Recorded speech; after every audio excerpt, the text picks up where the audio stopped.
Good morning, students. I hope you are all doing good. Let us see what we are going to discuss in today's class. Good morning, ma.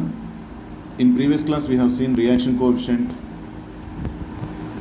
Okay, just I will recall that one and we will go for next concept. The reaction coefficient is nothing but Kc only, but at any point of time, if you find c power c into d power d divided by a power a into b power b, then it is equal to Qc. By using the Qc value, we can say that whether the reaction attains equilibrium or not. How can we say that one? Where Qc is called reaction coefficient.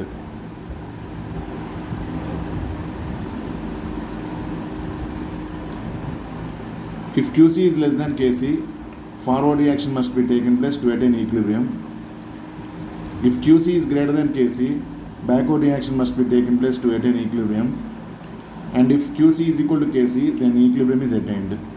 In this way, we can say by using the Qc value whether the equilibrium is attained or not. Okay, ma? Up to that we have studied in previous class. Now we will go through our next side heading, that is factors affecting equilibrium, chemical equilibrium. So our next side heading is factors affecting chemical equilibrium.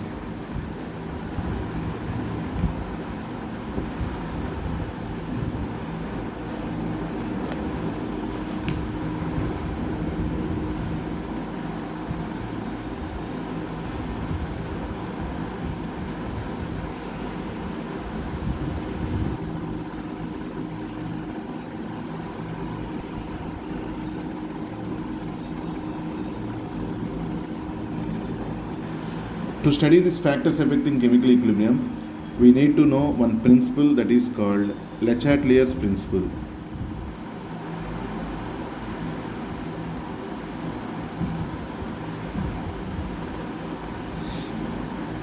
What is that Le Chatelier's principle?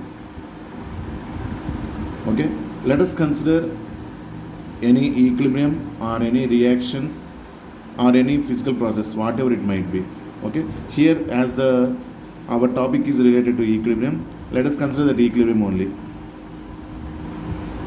When any effect is applied on equilibrium,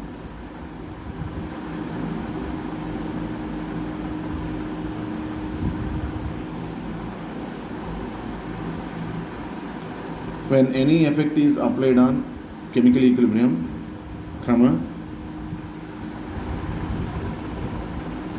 that equilibrium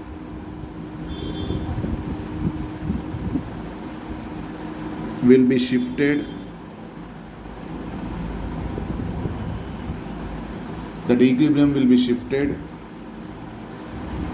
in a way that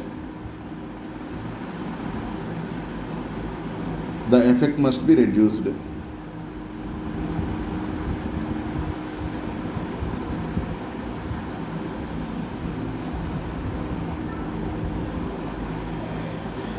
This is the Le Chatelier's principle.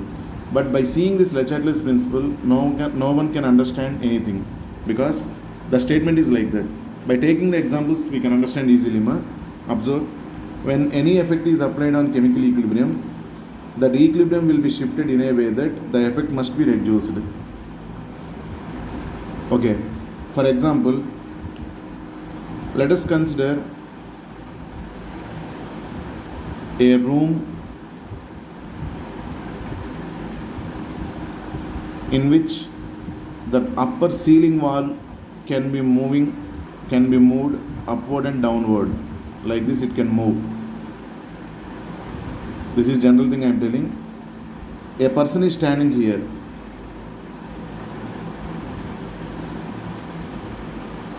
Now slowly this upper wall is coming down. That means ceiling, it is coming down.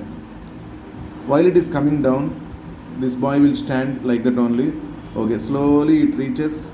Now before going to this one, observe carefully. This is the effect I am observing, I am keeping. When any effect is applied, from outside we are applying some effect. Let us consider here pressure. Okay, because of that effect, this ceiling is getting moved down. When it reaches the head of this person, first this person will bend his head, because that effect is going to be applied on that body. Then this person wants to escape from that effect, or he wants to lower that effect. In what way he wants to lower the effect? By bending the head somewhat, he will not apply that effect. Correct or not? Okay. Even the wall is, that ceiling is getting moved down. Then what he will do next? He will sit on the floor. Up to here it came. Further it is moving down. The wall, the ceiling is getting moved down further. Then that person will lay down. Is it correct or not? Like that, when the effect is getting observed, that person is showing his response in a way that he wants to reduce that effect. Otherwise, he will not jump towards that ceiling and he will not make hit towards that ceiling by his head. Correct or not? He wants to reduce that effect. For that, what are the things he can do? Till that extent, he will do that one. Like that here also, when any effect is applied on chemical equilibrium, that equilibrium will be shifted in a way that the effect must be reduced. That means equilibrium will be shifted in a way that the effect will be reduced. Every time that equilibrium will be shifted towards right side or left side, whatever it is, okay, to reduce the effect. Those effects only we are going to discuss now. That's why all factors affecting chemical equilibrium depends on Le Chatelier's principle we can discuss. Depending on Le Chatelier's principle, factors affecting chemical equilibrium can be studied easily. That's why first I have taught for you Le Chatelier's principle. Once again, what is meant by Le Chatelier's principle? When any effect is applied on chemical equilibrium, that equilibrium will be shifted in a way that the effect must be reduced.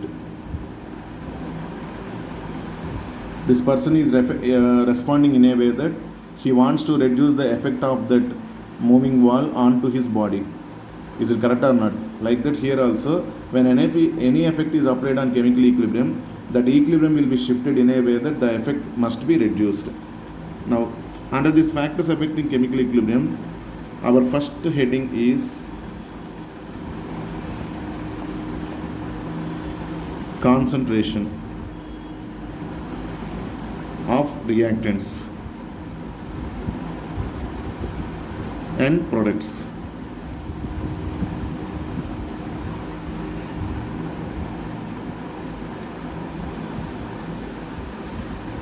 What is the first factor? Concentration of reactants and products. Now let us consider one equilibrium condition example.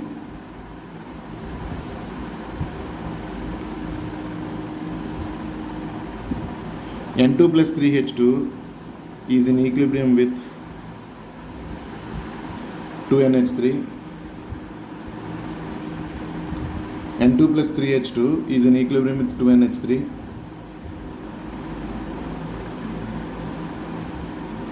First, A.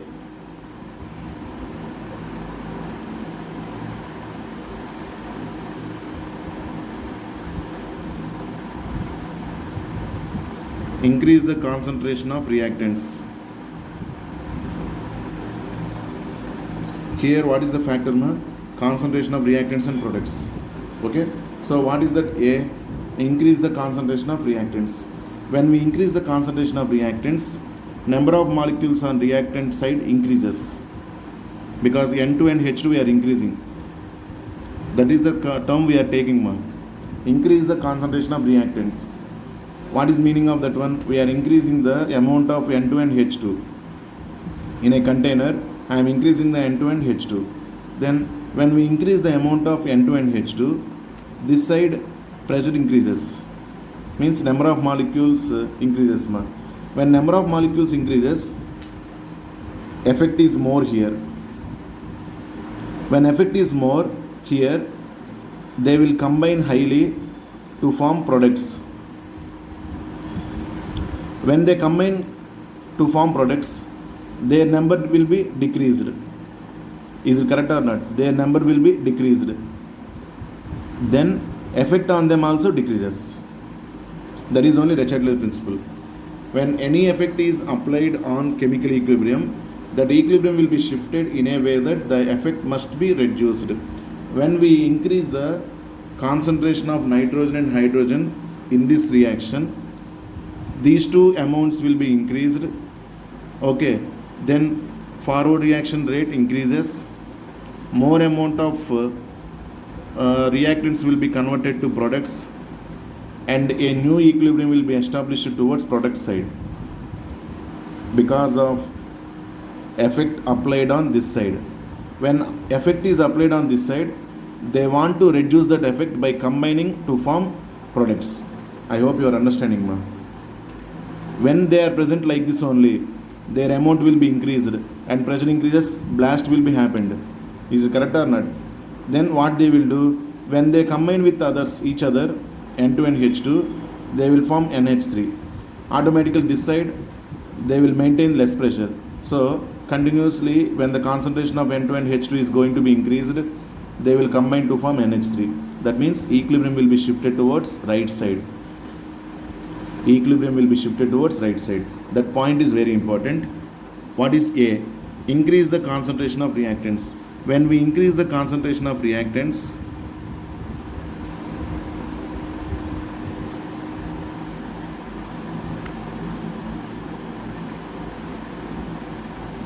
equilibrium will be shifted towards right side. Means more amount of products will be formed. Increase the concentration of reactants, equilibrium will be shifted towards right side.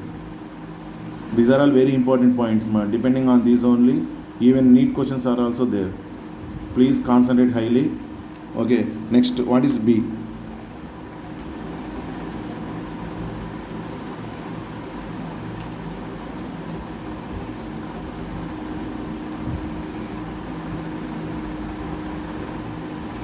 Increase the concentration of products. When we increase the concentration of products,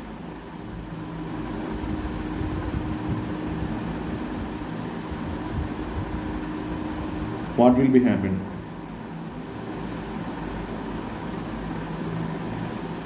Increase the concentration of products means right side number of molecules of NH3 increases. When this side number of molecules are increased, pressure will be means more amount of NH3 will be present here. Then pressure on this side will be increased. Then what it will do? It will decompose to N2NH2 to reduce the effect on that one. That's why NH3, more amount of NH3 will be converted to N2NH2 when concentration of NH3 is increased. Then equilibrium will be shifted towards left side. That means reactant side. So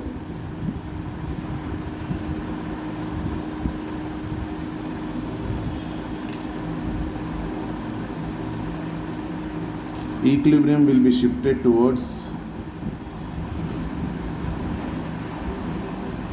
left side.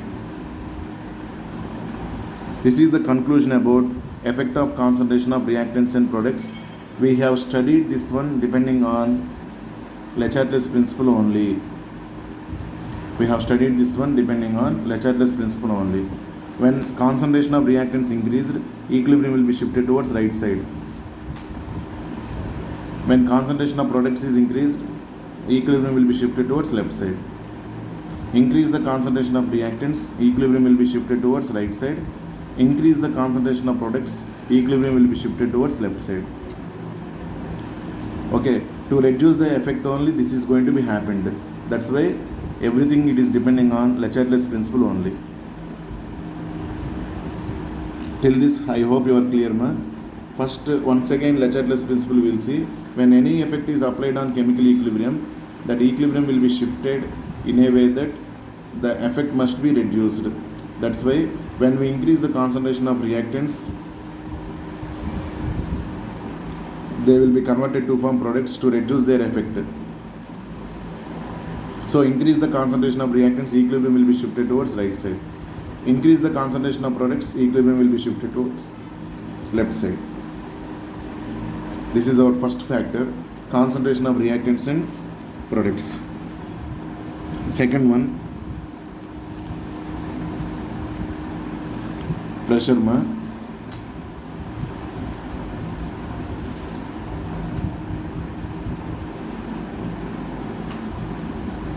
To study the effect of pressure, definitely we have to consider gaseous reactants and gaseous products only.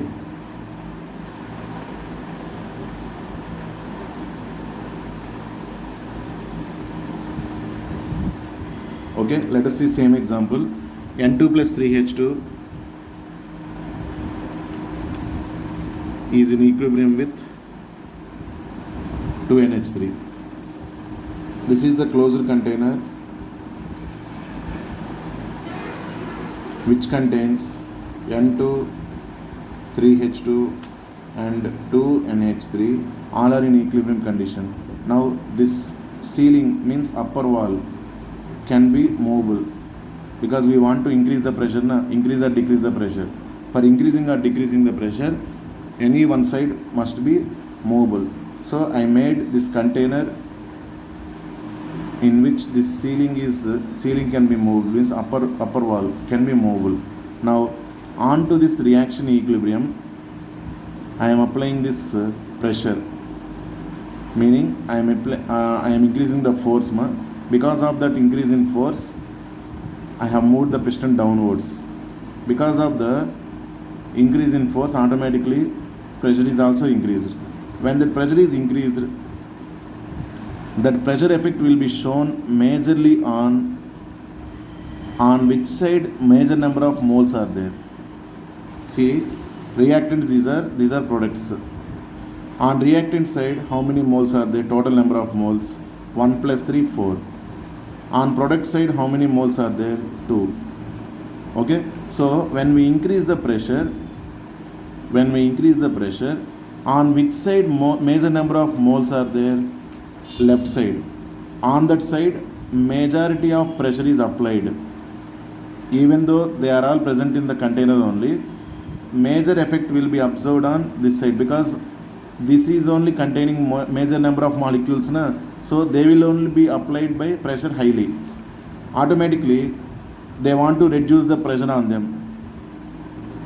Major number of molecules means major pressure. Already they are under high pressure. Again, pressure is applied on them. That's why they want to reduce the pressure. In what way they want to reduce the pressure? By changing to lesser number of molecules side. When they change to lesser number of molecules side, they will be shifted towards less pressure region. Correct or not? So automatically they can maintain the pressure in which we are going to apply on them. That's why N2 and H2 contains 1 plus 3, 4 moles. Right side NH3 contains 2 moles only. When we apply pressure on this container, that means when we increase the pressure, equilibrium will be shifted towards less number of mole side. That is the conclusion. Equilibrium will be shifted towards less number of mole side, or on which side less number of moles are there, equilibrium will be shifted towards that side. That means forward reaction is taken place here and equilibrium will be shifted towards ammonia side. Now I am going to write clearly.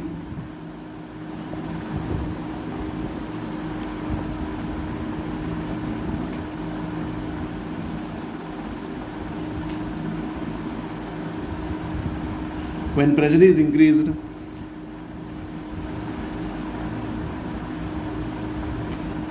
equilibrium will be shifted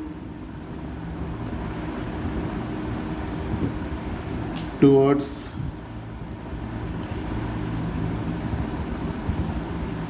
less number of moles side, on which side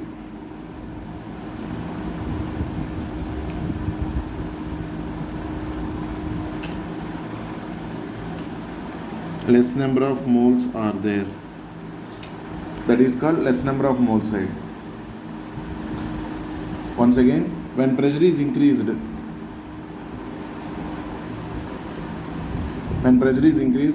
equilibrium will be shifted towards less number of mole side.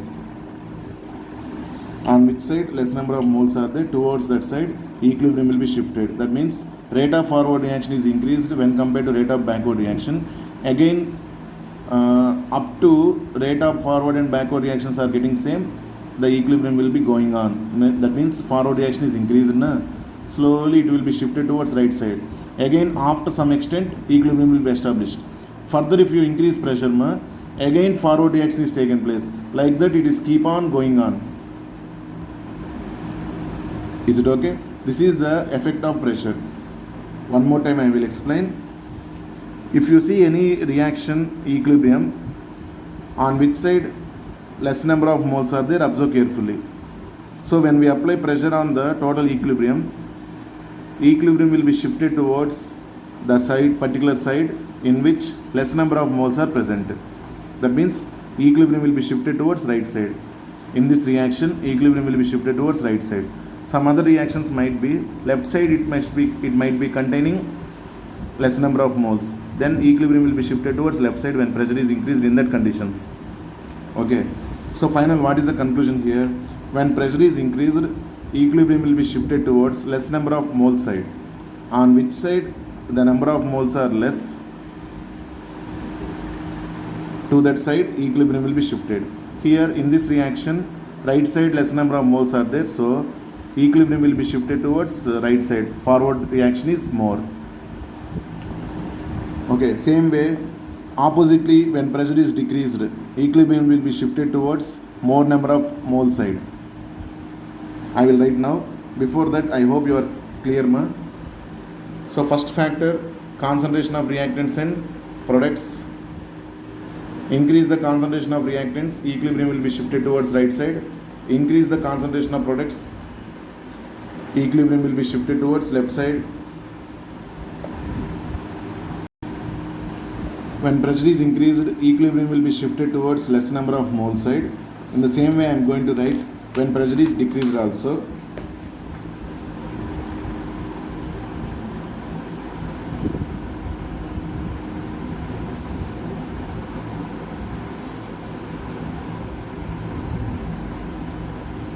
When pressure is decreased,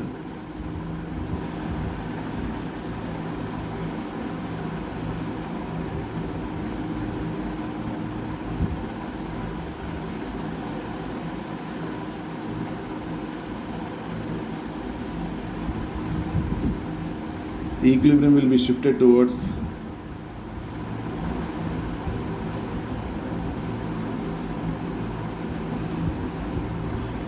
more number of mole side. On which side large number of moles are there, towards that side.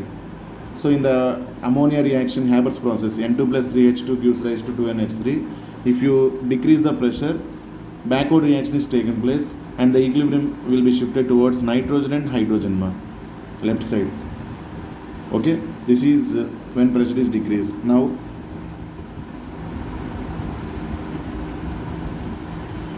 when number of moles on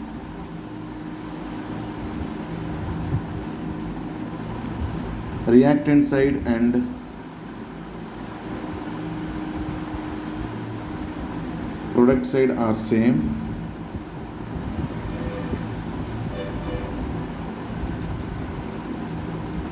pressure has no effect on that equilibrium. This one also important point, when number of moles on reactant side and product side are same, pressure has no effect on that equilibrium. Even if you increase pressure or decrease pressure, equilibrium will not be shifted towards left side or right side. For example, H2 plus I2 is in equilibrium with 2HI. Here 1 mole, here also 1 mole, 1 plus 1, left side 2 moles, right side also 2 moles. In this equilibrium, reactant side and product side number of moles are same, number of moles is same. So in this type of equilibrium, pressure has no effect. When number of moles on reactant side and product side are same, pressure has no effect on that equilibrium. Okay, now once again I am taking N2 plus 3H2 is in equilibrium with 2NH3. N2 plus 3H2 is in equilibrium with 2NH3.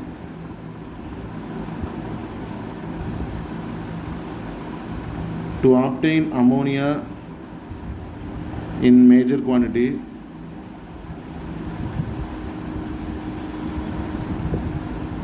high pressure must be applied.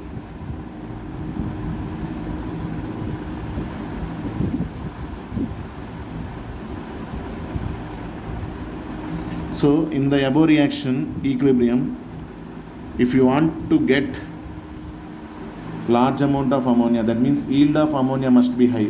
This is industrial manufacturing of ammonia. If you want to prepare more amount of ammonia, high pressure must be required, because when more pressure is applied, reaction equilibrium will be shifted towards right side. That means here 4 moles, here 2 moles, less number of moles side, equilibrium will be shifted. So towards right side, equilibrium will be shifted. That's why we want ammonia. Then to get ammonia in large quantity, high pressure must be applied for the above equilibrium. Then we will get equilibrium will be shifted towards right side and more amount of product will be formed.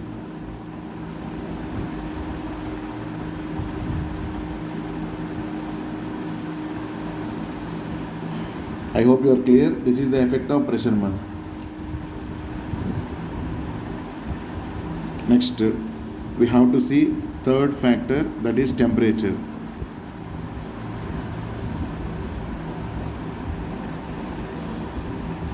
To explain this temperature, first we have to know exothermic and endothermic reaction. The reaction which is taken place by the liberation of energy is called exothermic reaction, and the reaction which is taken place by the absorption of energy is called endothermic reaction. Is it correct? The reaction which is taken place by the absorption of energy is called endothermic reaction. The reaction which is taken place by the releasing of energy is called exothermic reaction. Okay. For example, to study this temperature, I am taking N2 plus 3H2 is in equilibrium with 2NH3. They will mention delta H is equal to negative.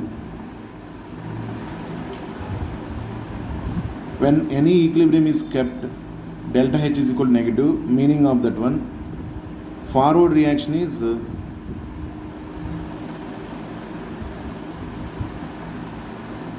exothermic. The information what they gave delta H value, that is for forward reaction only.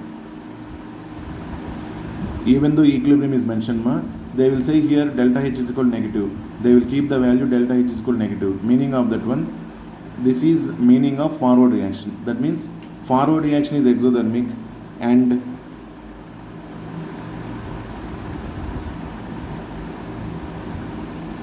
backward reaction is endothermic. When one reaction is exothermic, automatically another reaction reverse, it will be endothermic. So N2 plus 3H2 is in equilibrium with 2NH3. Forward reaction is exothermic, backward reaction is endothermic.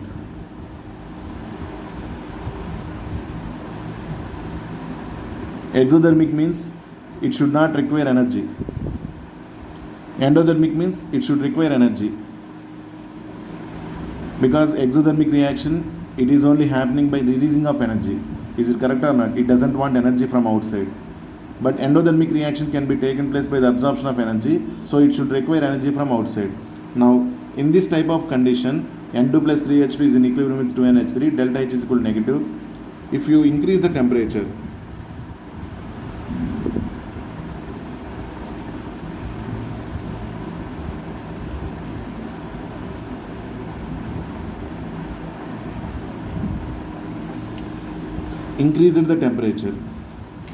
when we increase the temperature on this exothermic equilibrium, forward reaction is exothermic. Okay, according to Le Chatelier's principle, forward reaction is exothermic here. It is not favorable for temperature increase. Temperature increase will favor endothermic reaction only. Temperature increase will favor endothermic reaction only, because endothermic reaction only it is happened by absorption of energy. It requires more amount of energy from outside. temperature increase is nothing but we are supplying heat energy. So we need to remember that increase in temperature favors endothermic. In this above equilibrium, endothermic is backward reaction. So if you increase the temperature, equilibrium will be shifted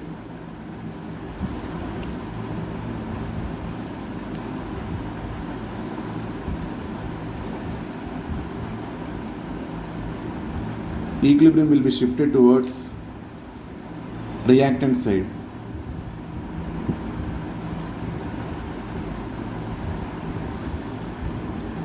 Increase the temperature, equilibrium will be shifted towards reactant side because endothermic is backward reaction. So increase the temperature favors the endothermic reaction, decrease the temperature favors the exothermic reaction according to Le Chatelier's principle. So A, increase the temperature, equilibrium will be shifted towards reactant side. In case of delta H is equal to negative if they mention. Next, B.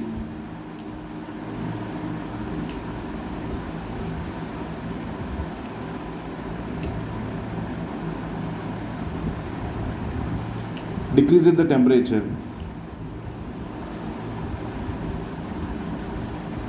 equilibrium will be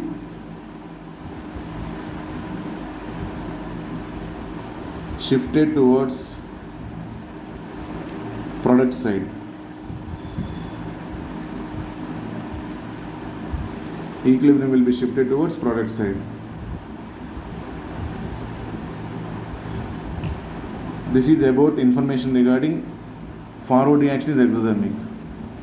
Same will be reversed if they give delta H is equal to positive.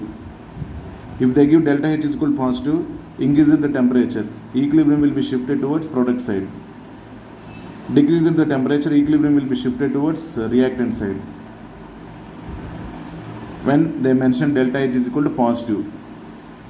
Is it okay? Now coming to this reaction, N2 plus 3H2 gives rise to 2NH3. If you want ammonia,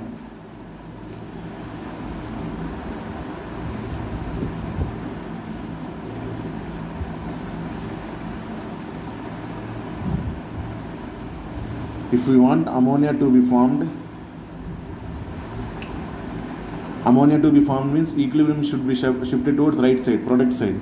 So that is decreases the temperature. Low temperature is favorable.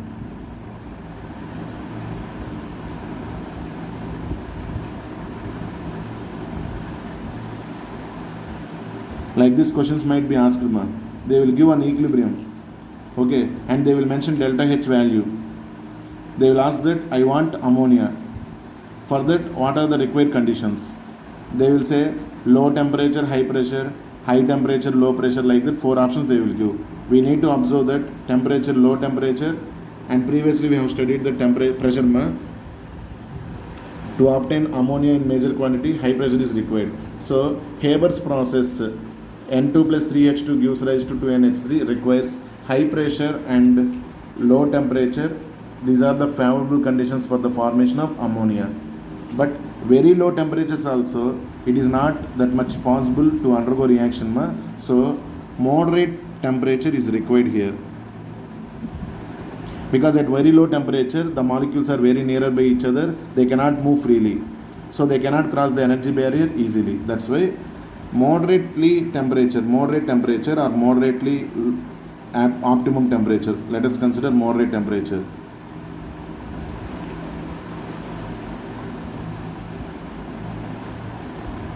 Is favorable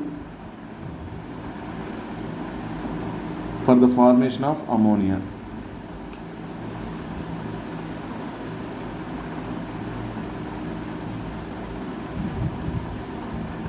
So depending on Le Chatelier's principle, any factor can be studied easily. First one, concentration of reactants and products. Second one, pressure. Third one, temperature.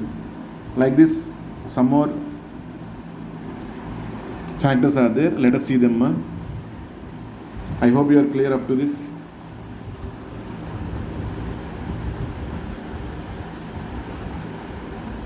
When pressure is decreased, equilibrium will be shifted towards more number of moles side.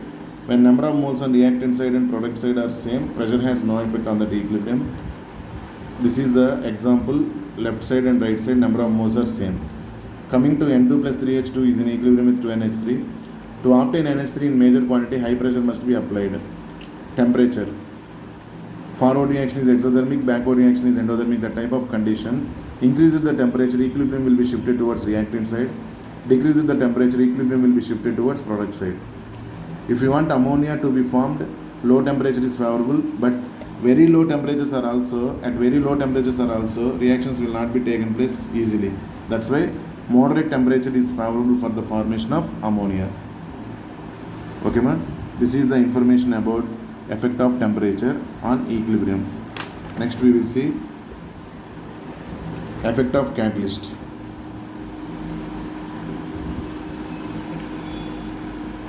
Fourth one, catalyst. You know what is meant by catalyst? The substance which will increase the rate of reaction. The substance which will increase the rate of reaction without participating in chemical reaction is called catalyst.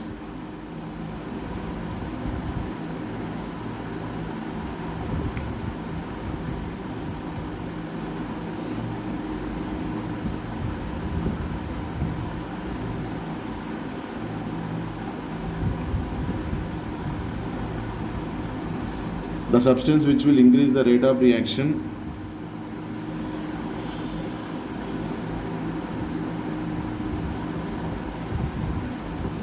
without participating in chemical reaction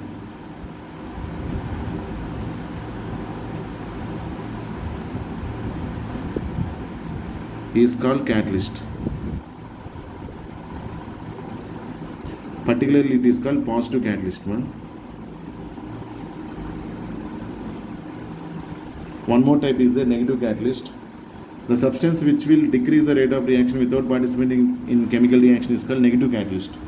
But maximum in our chemical reactions, all these things we will discuss about positive catalyst only. That's why simply positive catalyst is nothing but catalyst, like that we have studied. Is it okay? Now, what is this duty? The substance which will increase the rate of reaction. So catalyst will increase the rate of forward reaction as well as backward reaction also.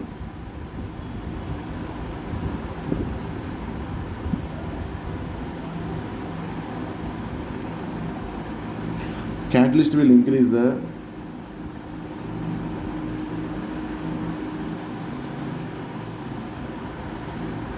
rate of forward reaction and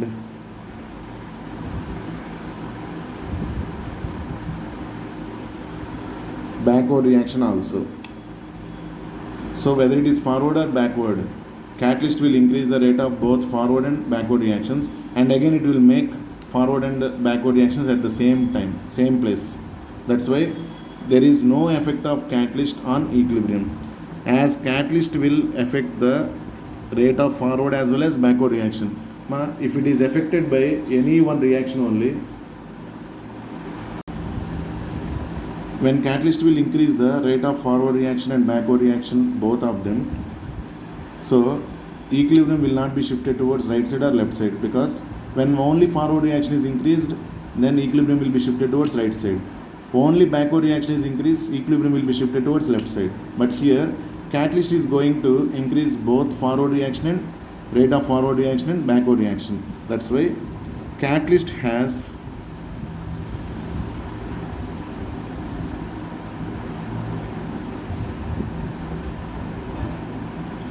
no effect on equilibrium.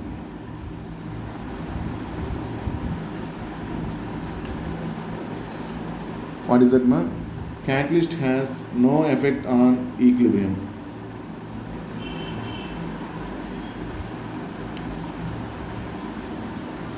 This is one more important point. Fourth one, substance which will increase the rate of reaction without participating in chemical reaction is called catalyst. That is particularly positive catalyst. Catalyst will increase the rate of forward reaction and backward reaction also. So catalyst has no effect on equilibrium. And fifth one,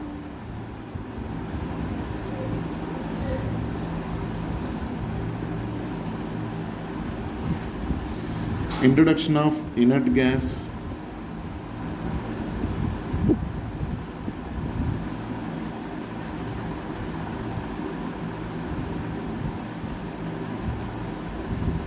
into equilibrium. Introduction of inert gas into equilibrium. Inert gas will not react with any of the reactants and products also. So simply it will enter into the equilibrium and it will stay there. That's why introduction of inert gas into equilibrium has no effect. Inert gas has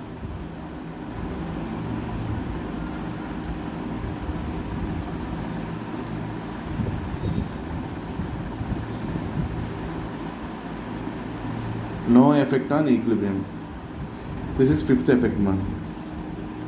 And this is last one. First, concentration of reactants and products. Second one, pressure. Third one, temperature. Fourth one, catalyst. And fifth one, introduction of inert gas into equilibrium. This introduction of inert gas into equilibrium will not show any effect, man. That's why inert gas has no effect on equilibrium. These are the 5 factors we have studied. Now, for understanding purpose, one more thing I am going to say. Let us consider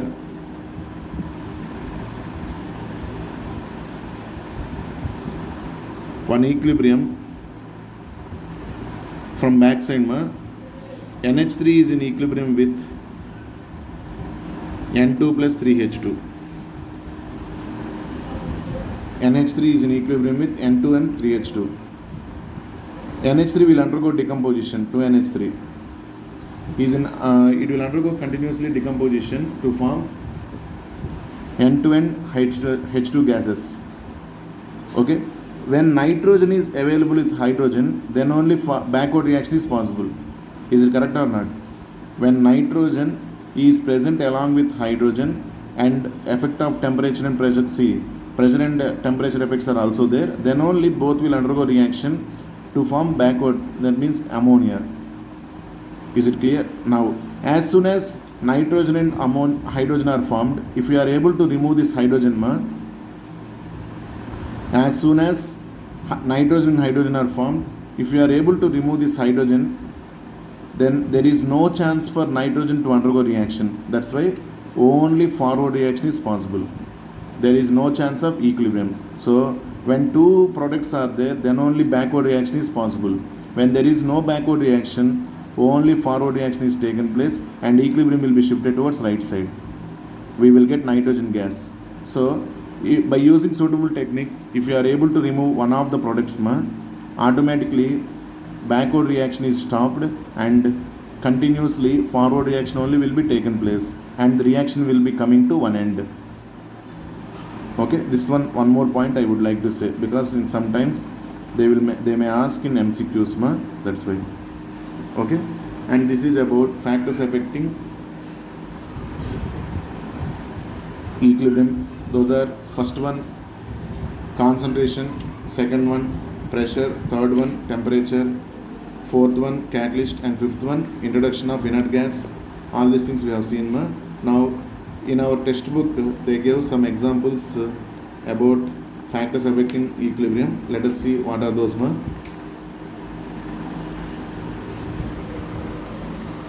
Observe this one. Optimum conditions of Haber's process of ammonia synthesis, meaning we want ammonia to prepare. High pressure is required, 200 to 250 atmospheres. Moderate temperature, 725 to 775 Kelvin. Removal of ammonia by liquefaction. Continuously if you remove ammonia, now only I told, if you remove ammonia, only forward process will be taken place.